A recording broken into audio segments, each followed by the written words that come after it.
Do'stlar, sizlarga yana bitta narsani tavsiya qilib ketmoqchiman. Ya'ni bu Semirining misti.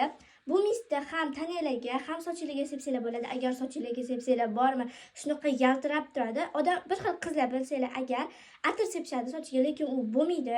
U zarar yetkazishi mumkin sochinglarga, lekin bu Semiri sinovdan o'tgan. Shuning uchun hozir sepib ko'rsataman sizlarga. Mana. Ko'p sepmaysizlar buni ham, mashlab qilib. Keyin sizlar ko'chada yurganinglarda, shamollab bo'lganda sochingizdan shunaqa приятный hid keladi.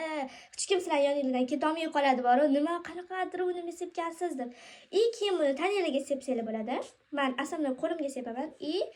Qo'lga shunday qilib sepasizlar, quloqinglarni orqasiga sepasizlar. Bir xil qizlar polniy tanasiga sepib tashlaydi, u bo'lmaydi. Mana shunday qilib sepsanglar, agar juda ham приятный bo'lib turadi, ham guplab kelmaydi-da hidi. Juda ham zo'r bo'lib kelib turadi. Sizga Semirining mistini tavsiya qilaman.